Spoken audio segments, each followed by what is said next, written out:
back, my Canadian cousins. How are you? I'm John, and I am pleased, very pleased to be doing a reaction video on the Juno Beach landings on D-Day during World War II.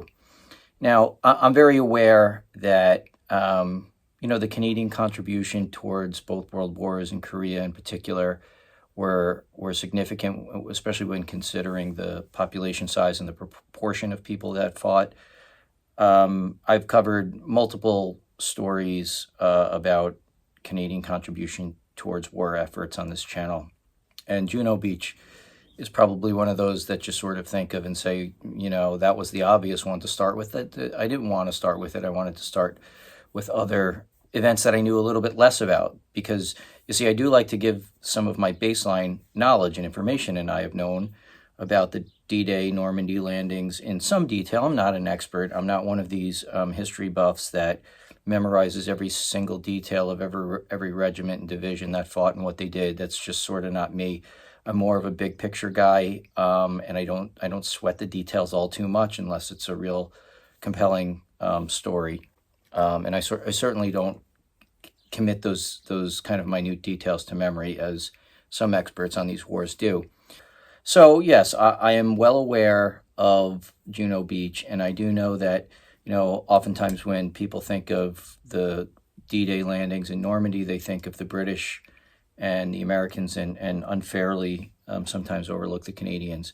And in popular media and movies, if they come out of Hollywood, they're going to tell American stories more than anything else. And so, the story of what happened on Utah Beach in particular was very compelling. It makes for great cinema.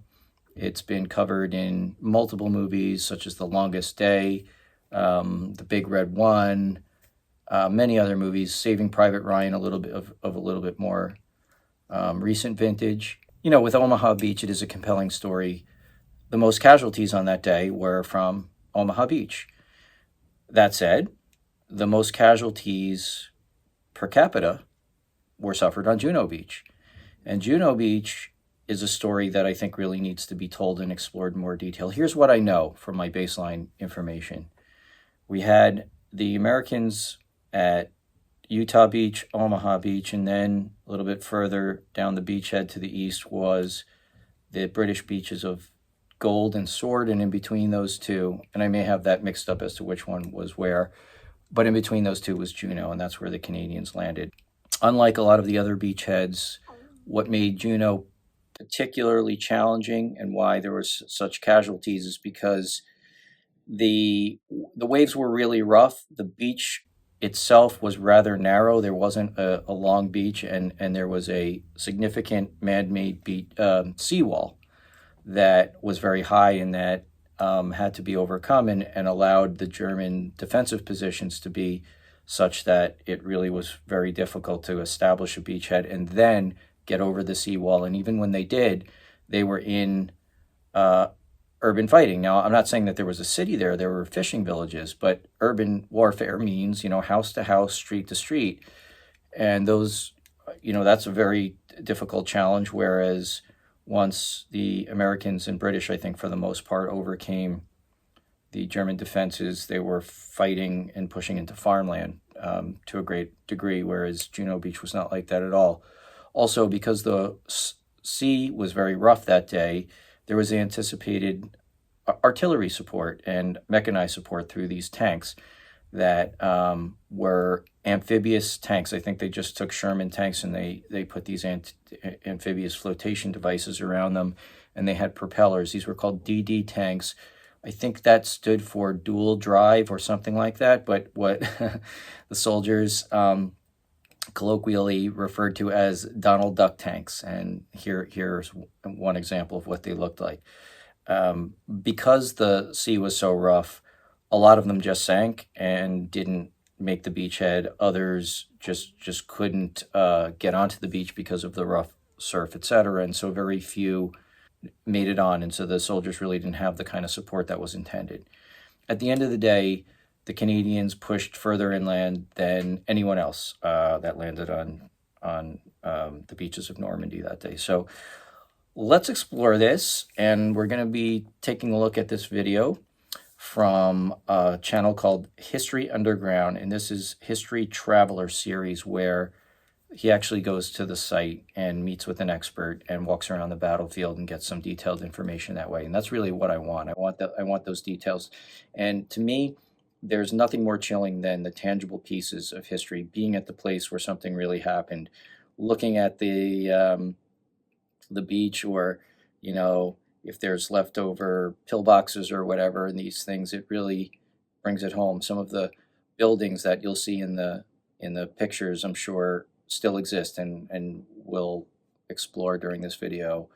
I have no doubt about it. All right, my friends, so without further ado, let's just get to it, and I will see you on the flip side. And if you do enjoy this content and are so inclined, please feel free to like and subscribe.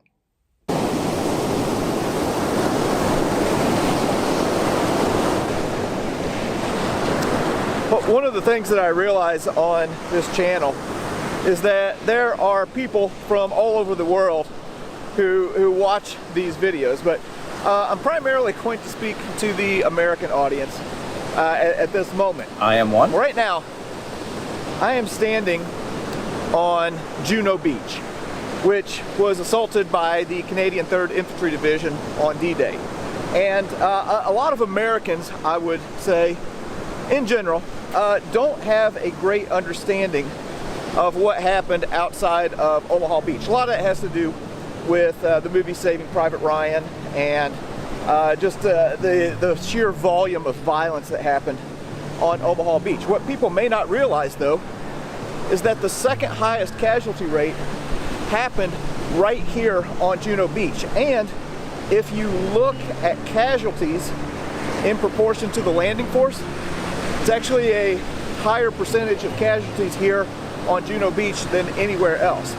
But today, we are going to link up with somebody who really knows this place well and see what we can learn about what the Canadians did here on June 6th, 1944. See, already I like this format. I like that this is geared towards explaining it to people that maybe don't know as much about it. It's not as, you know, clued into our history and learning about D-Day than it is yours. And so, you know, that's really why I'm doing this reaction channel, right? It's for me to learn, hopefully for you guys to learn something too, and for us to then engage in dialogue in the comments. And that's what's wonderful about this. Right now, I mentioned that I don't know as much about Juno Beach as what I should, which is why I have this guy right here. This is Paul Woodage from the YouTube channel World War II TV. It's legitimately one of my favorite channels on YouTube. It is like getting a master's degree in World War II history. He's been a guide here for what, like 20 years now, yeah. 20 years? Yeah. Okay. He's British. He's been living here. I don't know, does that make you British or French? Still British. Still British. Yeah. All right. So anyway, he's going to tell us a little bit more about what happened here on June 6, 1944. So one of the things about Juno Beach is, unlike the other 4 beaches, all the sectors have this massive great seawall here. And it looks big to us today, but actually it was even higher at the time because there's more sand today than there was in 1944. The other issue is the German defences, which are heavy here, lots of German defenders. They've camouflaged bunkers into houses, so some of them haven't shown up on aerial photos. Behind these houses are German mortar positions, in trenches in the gardens behind. You've also got the fact that there's less of a bombardment on Juno Beach because of the fear of the killing of French civilians, because although we need to dislodge the Germans, there's a certain nicety about the invasion that we don't want to kill too many French because we need them to help us navigate our way inland and things like that. So there's less of a bombardment here. Another thing about Juno Beach is there's no tank support in the first few minutes because there's a sandbar out there and the LCTs bring in the Sherman DD, the duplex drive of amphibious tanks, couldn't come in till a bit later. And finally, I want to talk about how brilliantly sighted the German weapons are. This bunker up here to my left contains a 5-centimeter German pack gun of the type they use all along the beach. There's one at Pegasus Bridge on Utah Beach. And here, when we go and look at it, you'll see it's sighted, so it's got about 5 angles of coverage. It covers this beach enfilading down this way towards the Wiestram and towards the east. It can also swing round and cover down the side of the wall there where there's a chap walking his dog, and it can also cover the streets behind. So it's been very well sited, and I always explain to groups, look how it's protected against the seawall with that massive great wall of concrete there, which means our bombardment ships coming in, they can fire away at that with 5-inch shells, 6-inch shells, unless they get a direct hit, and even with a direct hit, they're unlikely to penetrate that concrete. So by having the gun protected, it's firing sideways down the beaches, which increases its killing power. And another thing I wanted to say while we're on the beach here, is a very famous photo taken a few days after D-Day of a P-47 Thunderbolt that crash landed right here on the beach. And in the view behind you can see all these same buildings and the same road and the same seawall, and particularly along the top of this wall, I talked about the height of it, there's just an entanglement of barbed wire that kind of looks like bushes. It's so thick. Oh. So if you're landing here in the first or second wave, I thought it was not only bushes. have you got to worry Shrubbery. about being shot at by the weaponry in the bunkers, Ooh, the God. machine guns in the Tobruks there, and getting over the wall, if you get to the top of the wall, there's this massive great entanglement of barbed wire as well. And then there's a second line of defenders, Germans in the houses behind. Now, in fact, this section of beach was actually... So just real quick, what he said about the tanks is what I was saying. What he's saying about the seawall is what I was saying. I did not realize that the seawall was so much higher at the time, that the sand now has, that the level of the sand is a lot higher. I guess that stands to reason. But even still, just looking at him standing there, if there were barbed wires on top of it and you had those pillboxes shooting at you from those angles, it would be extremely hard to penetrate that. And the other thing I didn't realize, which I didn't mention in the intro, is that they just really couldn't soften it up with naval bombardment because they were afraid of killing all the French civilians that were in the town right behind it. And that was a major challenge. Very interesting. I do know from, studying D-Day in general, that was a tactic of the Germans to set up the pillboxes so that they were firing sort of like crossways like this down the beach, so that they weren't exposed directly head on, and it was very hard to get a good hit, not only as he's saying with the reinforced concrete from the naval bombardment, but also just from small arms fire. It was hard, or getting grenades into the openings of the pillboxes, because they weren't straight on as you're for the most part as you were charging the beaches. They were set to the side like that, and they were set in a way that the fire was meant to cross each other and cover like a wide area like that. The whole thing was, I suppose, good planning. Taken out from behind. The troops, including 48 Royal Marine Commando and the New Brunswick North Shore Regiment, actually attacked slightly to my west and kind of flanked round. This is V de Stonsnest 27, and attacked it from behind, coming in from the streets behind to attack it. So it worked out reasonably well here. That said, on Juno Beach, you're talking about 85% losses, killed and wounded in the first wave landing, and it's comparative to Omaha Beach in that regard. In fact, in terms of fatalities as a percentage, more Canadians were killed on Juno Beach than were Americans on Omaha Beach as a percentage of the force that came ashore.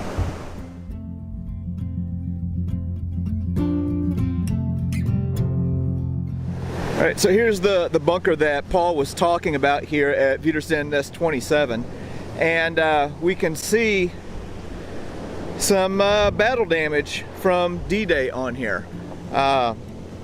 These things were just insanely well built. I had a friend who he disembarked at Omaha Beach in August of '44, and he talked to an engineer, and he said there was hardly enough dynamite to blow these things up. They were just powerful fortresses here on the beaches. Like I was saying, tangible bits of history, just standing there looking at these pillboxes, these bunkers that still are there as a monument to what happened that day, and the battle damage is still there. It's amazing. It's amazing. Yeah, I really hope that they're teaching the youth enough about this. I guess the farther away from the war you get, the more disconnected people feel from it. Whereas we grew up, for me, my grandfather's, many of you, it's your parents' generation. For me, it was my grandparents' generation. These were people who lived it. I met people who served in the war throughout my life, growing up, or even as a young man, that weren't that old yet, and now they're almost all gone. It needs to be remembered. I also want to take a moment to point out this seawall, or get a little bit closer look at it. Now, as Paul said, it would have been even taller on D-Day, like 6 foot taller. So each one of the beaches had their own unique challenges. At Sword, you have a very high concentration of bunkers. At Omaha, you have the bluffs. At Utah, it's flooded inland. But man, I'll tell you what, the idea of landing on this beach and having to deal with this seawall, pretty intimidating.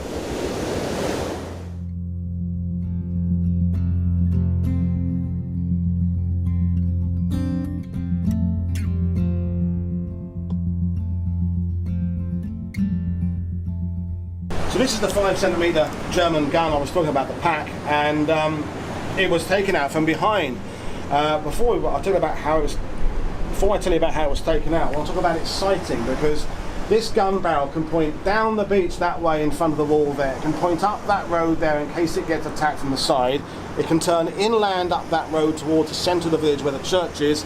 It can point this way down the beach. That's its main purpose. But it can also point that road there. Now, in what actually happened here is the Canadian forces and British commandos actually landed that side to the west and flanked round and came in from behind. And on the wall here, you can see what's likely to be a 75mm hole, impact there from a shell from an M10 tank destroyer, Canadian tank destroyer, that came in this way here. So clearly logic tells us that if that had been fired from something from the sea, it'd be the other side facing the sea. This was from inland.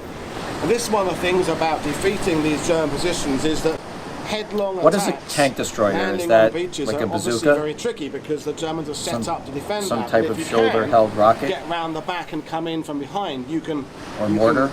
get outwit the Germans. But of course, to get behind, the Canadians had to land in front of other bunkers down there, so they'd already incurred their casualties down there. The bunkers actually came under fire from have long since gone away to erosion. This is the one we're left with here. I also want to point out about the construction. When you see some of the footage of this, this is clearly a 1942 or 1943 bunker rather than later 1944 one. And the reason we can tell that is it's been made using poured concrete into a wooden form. And poured concrete with decent reinforcing inside it is much stronger than the later technique the Germans used, where they used concrete blocks. But that form of construction wasn't as tough and strong as the poured concrete of earlier. And the simple reason the Germans had to revert to the block technique from the wood form technique is they were struggling to get wood from Germany to the coast anymore because of the bombing of the railroads. Air power, air supremacy is an important part of the Normandy campaign. The infrastructure of France is being pounded by day, by night, by the 9th Air Force, 2nd Tactical Air Force, and the transport hubs, and wood being flammable, very difficult to transport to the coast. So the Germans simply hadn't got any wood anymore to make these forms. There were also shortage of steel. There was also a shortage of workers. So basically, what I'm telling you is a 1944 concrete bunker is almost certainly not as strong as a 1943 one, and it shows the effect of the preparation for the landings by this bombardment, this knocking out of the Germans' ability to bring up stuff and supplies. And it's not all about what happened on June the 6th, it's about what happened in the preparation for those landings, and you can see that in the decline of quality of the German fortifications. Yeah, and so that's a very interesting point, and I just want to make the further point that what he's talking about is the Germans didn't know that the Allies were going to land at Normandy. It wasn't the likely place. The likely place was Calais because of the proximity to England. It was the narrowest part of the English Channel. But the Atlantic Wall in general was a series of fortifications like this from Norway all the way down to the border with Spain, I believe. So the amount of concrete that would have been necessary to build fortifications all along the Atlantic Wall was immense. He's making a good point that I never thought of before or knew, is that, what does it actually take to make those fortifications, and that the Germans were still doing it into 1944, but no longer had the ability to do it as soundly as they had done earlier.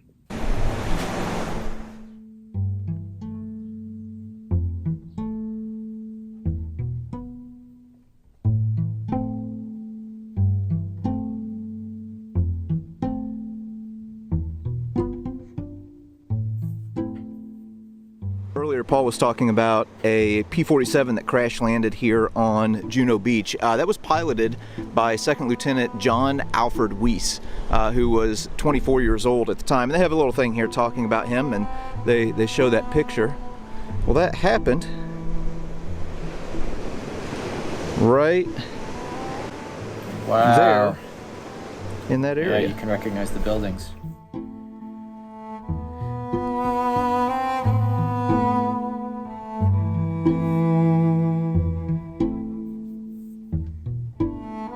Now, one of the things that I failed to mention about Juno Beach is that it was divided up into 3 subsections, codenamed Love, Mike, and Nan. The area that we were just in was Nan, and we've just moved down to the town of Bernières-sur-Mer. And this is the area where the Queen's own rifles would have landed on D-Day.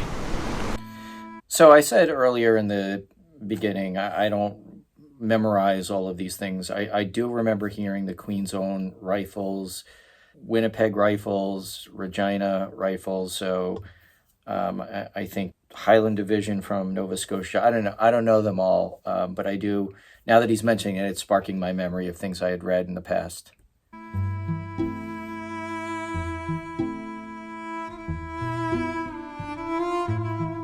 So they have this map here that really does a good job of showing us where everything is at along Juno Beach.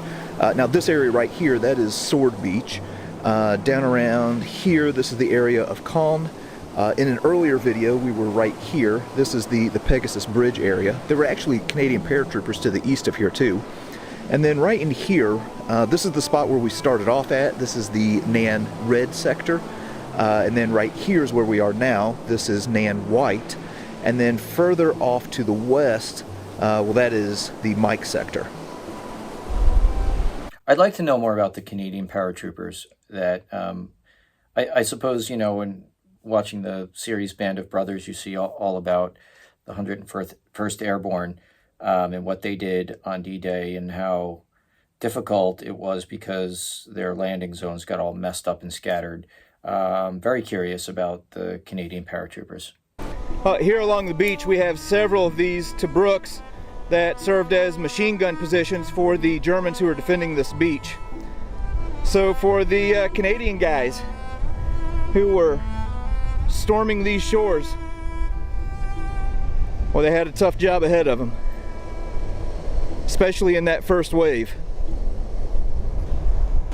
Now, we talked earlier about the seawall, and whenever you're here in this section of Juno Beach, it's really, really deceptive. It looks like, the Queen's own rifles would have jumped off and had a pretty easy go of it.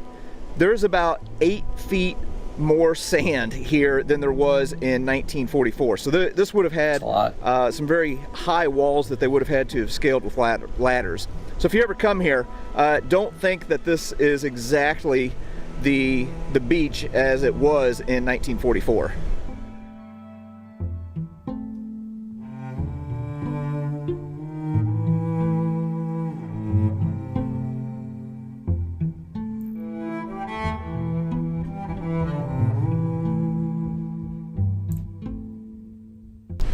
So this is the centre of where B Company, the Queen's Own Rifles of Canada, landed, and their target in terms of their identifying feature was a big house we're going to walk down to in a minute that was sort of centre of the Juno Beach landings. And this was just under 5 pillboxes, Tobruks, machine guns there. The losses down here were horrendous. And as we walked down there, every yard we take, 1 Canadian life was kind of lost for that yard. But this particular bunker that had a 5-centimetre gun was taken out by men who were under the command of Company Sergeant Major Charles Martin from Toronto, and his men have kind of worked their way behind here and knocked it out with grenades. One was a French Canadian, I think one was an indigenous native Indian, forget his name. But what was exciting about this story here, and while I'm here on my tours, is as Charlie Martin was working his way across. So he's mentioning some specific people, and he mentioned this Torontonian, is that how you would say it? This soldier from Toronto, Charlie Martin, and he mentioned a French Canadian, perhaps a Quebecois, and he's trying to recall the name of a First Nations soldier. Does anyone know who these two other individuals were? This field that we're going to go look at in a minute towards the centre of town, the church. He's grateful he's got his men out of this killing ground, having left dozens of his men killed and wounded here. As he's walking across the field there, he starts coming under fire from Germans near or in the church tower of Bernier-sur-Mer, and so his men kind of go to ground. At about the same time, Charlie Martin, who's leading his men across, he feels his foot, or he hears his foot click on the mechanism of an anti-personnel mine, the shoe mine type. He has the presence of mind to kind of push his men on. They kind of look down, they realise that there are kind of bumps in the earth there where these mines were, so they're able to navigate their way through okay. And they move on, but he's now still standing on an undetonated landmine. So while he's doing that, the Germans then realise he's not moving, so they're starting to get their machine gun fire more accurate at him. So he's thinking, if I don't do something about the landmine, I'm going to get killed by machine gun fire anyway, so I better do something. And he has the presence of mind that he jumps off the landmine, thus activating it, and gets himself as flat and as low on the ground beside it, hoping the explosion goes up and over him, which is exactly what happens. He hits the ground really fast. The explosion detonates sort of 3 or 4 feet off the ground. The explosive, the shrapnel goes left and right. He's not wounded by it at all, dusts himself down. He ends up getting with his men about 7 miles inland that day to a village called Annecy. Incredible. Which is something that's very important because the Canadians on Juno Beach, despite suffering 85% losses on average getting off the beach, they do manage to push their way inland and achieve most of their inland objectives. And he was one of the rare Canadian soldiers who received a gallantry medal, but not for specific action. In the British and Canadian forces, we tend to give them for something very specific, like knocking out a machine gun nest or disabling an enemy tank. He got his for like a collection of a series of events where he demonstrated fantastic leadership, which is not how gallantry medals are normally awarded, but it was a recognition of his brilliant leadership throughout the campaign. And the reason why he's a sergeant major, interestingly, is the Canadian infantry are actually a bit short of platoon commanders, lieutenants, first and second lieutenants, partly because of the CAN loan program, the Canadian loan program, which meant as fast as the Canadians were generating officers, the British were, my country, were stealing them for their own forces. Stealing is a strong word there, but when you go to the cemeteries in Normandy, you'll see in the British cemeteries lots of CAN loan officers that will say Lieutenant Smith from Toronto, Montreal or whatever, attached to the whichever the British regiment is, the Middlesex Regiment, the Berkshire Regiment, the Somerset Light Infantry, and he's a CAN loan officer. So in fact, in the Canadian assault waves, there are a lot of NCOs, sergeant majors and sergeants, doing the leadership job because there's a shortage of platoon commanders. It depends in which unit you're at, but that's a particular thing about Charlie Martin. So his incident with a landmine was just across there in what's now a little football field, and then we'll walk down towards this building. Amazing, just amazing. Yeah, and that just goes to show you, the Canadians have always, since World War I, been there to support the British in so many ways that even to their own sacrifice a lot. I know that sometimes there's a view that Canadians were used as cannon fodder, particularly in World War I. And look, they're giving up their trained officers and having to rely on these NCOs, these non-commissioned officers who are doing an amazing job unto themselves. But wow, I never knew that. This is great. So here's the field that Paul was just talking about that Charlie Martin traversed and stepped on that shoe mine.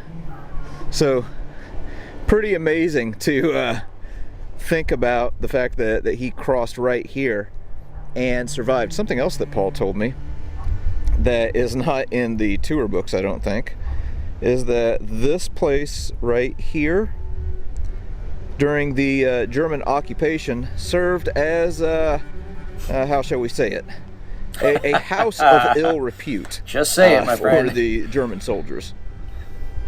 Brothel, All whorehouse. right, so I'm kind of shooting into the sun right now, so I don't know how well this will turn out. It is what it is. There's a famous photo of a Canadian soldier standing right here next to this Tobruk, which had a Polish machine gun. And just to show you how much the sand has risen over the years, his head is right about where, the top of his head rather, is right about where the sand level is right now. So as you're looking down this beach right here, it doesn't look like that on June 6th. It would have been about 8 feet lower, and the Canadians would have had much higher walls to scale here.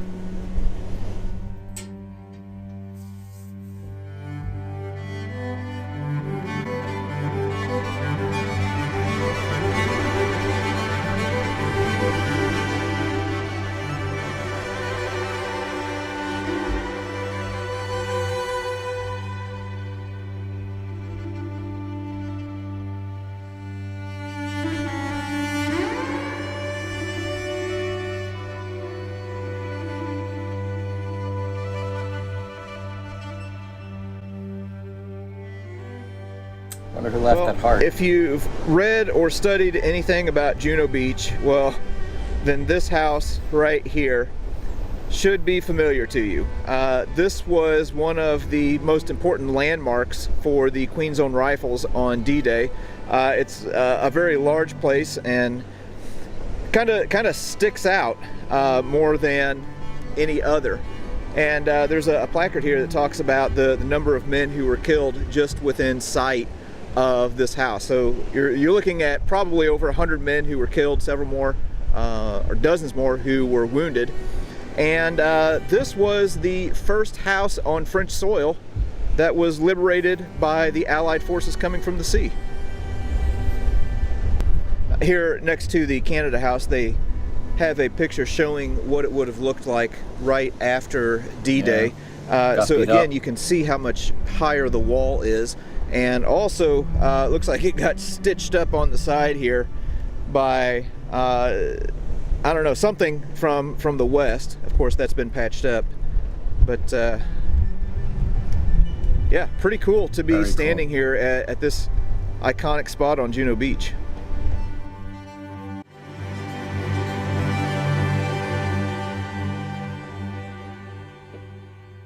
All right, well, I'm kind of moving into town a little bit right now. And, you know, I talked about how all of the different beaches had different challenges. Another one of the challenges here at Utah Beach. Oopsie, he said Utah Beach. No, my friend. Oh, okay, he's correcting it here in the corner down there. Is that we see urban combat in the Juno Beach zone. So once the soldiers got off of the beach, you know, Omaha and Utah, it's just farm country. Here, it's a lot of house-to-house fighting. So there are a few cool things here that that Paul showed me that I want to show you. So we've moved into town a little bit here, and this picture is showing a bunch of Canadian troops with some of the local French civilians, and it was from this building right here that radio transmissions were set up mid-morning on D-Day and broadcast to the world that the landings had been a success. Yeah, that all happened right here. It says on that placard also that they used carrier pigeons along with the radio transmissions. This kind of stuff is just cool as heck to me. So there's the landing beach right there. Well, on D-Day, some of these roads would have been blocked up, and there was an armored vehicle of some kind, may have been a Sherman, but some sort of tracked vehicle that came down this road right here. And I guess there was something on the right side of the road, whether it was logs or other vehicles or something that was blocking it. So it had to jump the curb. And look at this. Wow. You can see where the side of this curb is all chewed up from the tracks of that vehicle. Amazing. I know I don't know. That kind of stuff just really I'm with you. fascinates me. These I'm little with you, things buddy. that you wouldn't know otherwise, but Me too. are pieces of evidence from the combat that occurred here. You know, before he moves on this segment, I'm just going to say this real quick. He showed the picture of the Canadian soldiers with the French civilians, and that's wonderful. Those French civilians looked very happy to be liberated here by these Canadian soldiers. But I just want to say that the Normandy campaign by itself caused a lot of French civilian casualties. War is ugly business, and being liberated by an occupying force is an ugly business, and a lot of civilians died, sadly. Well, that was just a little bit of what happened here on Juno Beach on June 6th, 1944. A lot of brave men who stormed these beaches here and fought and died in the name of freedom. So glad that we were able to come to this place today. It makes me honestly want to learn more about the Canadian contribution during not only D-Day too, and Normandy, Frank. but World War II in general. Anyway, that was Juno Beach.